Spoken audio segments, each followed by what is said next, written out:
আসসালামু আলাইকুম প্রিয় দর্শক, আজ শেয়ার করব তেল ছাড়া কাঁচা আমের টক মিষ্টি ঝাল আচার। আর এই আচারটি তাজা তাজা গাছের আম দিয়ে তৈরি করব।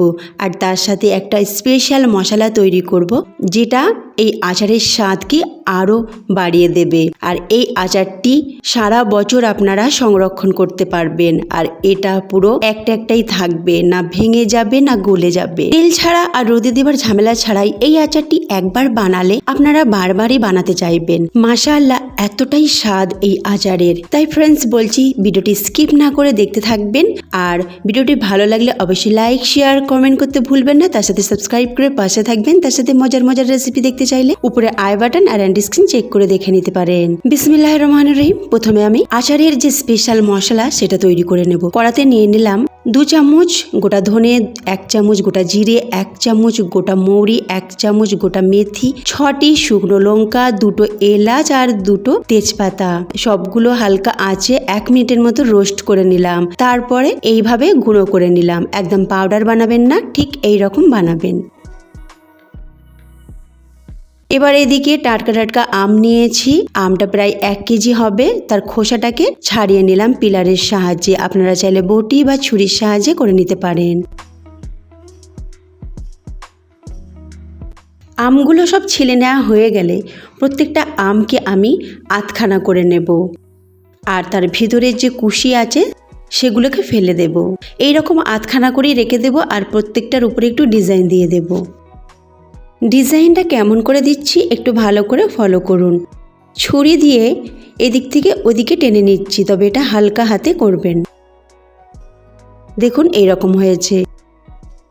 আর একটা আপনাদের কাছ থেকে দেখিয়ে দিচ্ছি। ডিজাইনটা আপনারা না করলেও হবে, আমের টেস্ট একই থাকবে। তবে আমি একটু লোভনীয় করার জন্য, আকর্ষণীয় করার জন্য এই ডিজাইনটা করছি। এটা করলে কি হবে, আচারটা দেখতে দারুণ হবে আর খাবারও একটা আকর্ষণ বেড়ে যাবে। দেখুন এরকম হয়েছে। তো আমার সবগুলো ডিজাইন দেওয়া হয়ে গেছে। এবার একটা বড় পাত্রে নিয়ে নিলাম আর তাতে দিয়ে দিলাম চিনি। চিনিটা এখানে আমি দিয়েছি প্রায় 300 গ্রামের থেকে একটু বেশি 1 কেজি আমে। তবে আম যদি বেশি টক হয় সেক্ষেত্রে চিনি আরো বেশি লাগবে। আর যদি আম একটু মিষ্টি থাকে তাহলে চিনিটা হয়তো একটু কম লাগতে পারে। তো আমের উপর নির্ভর করবে চিনির পরিমাণটা। আর 1 ঘন্টা এটাকে ঢাকনা চাপা দিয়ে রেখে দিয়েছিলাম। 1 ঘন্টা পর খুলে দেখছি, দেখুন চিনি একেবারে গলে পানি হয়ে গেছে। এবার এটাকে একটা কড়াই ট্রান্সফার করে নেব।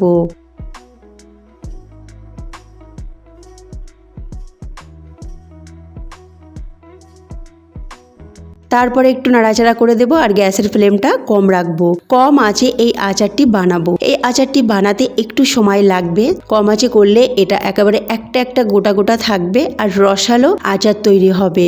মিষ্টি আর টকের ব্যালেন্সটাকে ঠিক রাখার জন্য একটু লবণ দিলাম। তারপরে ঢাকনা চাপা দিয়ে 15 মিনিটের মতো এটাকে কুক করলাম। 15 মিনিট পর ঢাকনাটা খুলে আবার নাড়াচাড়া করে দিচ্ছি। আর এই সময় একটু হালকা হাতে নাড়াচাড়া করবেন। এই সময় আমটা একটু নরম থাকে।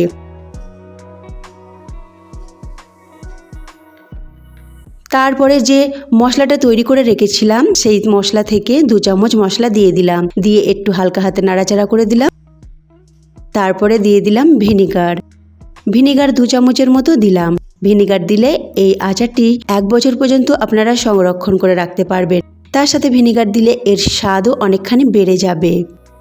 ঢাকনা চাপা দিয়ে 10 মিনিট আরও রান্না করলাম কম আঁচে। তারপরে ঢাকনাটা খুলে একটু 5 ফোড়ন দিয়ে দিলাম। এই 1/4 চামচ 5 ফোড়নটাকে একটু হালকা ভেজে নিয়েছি।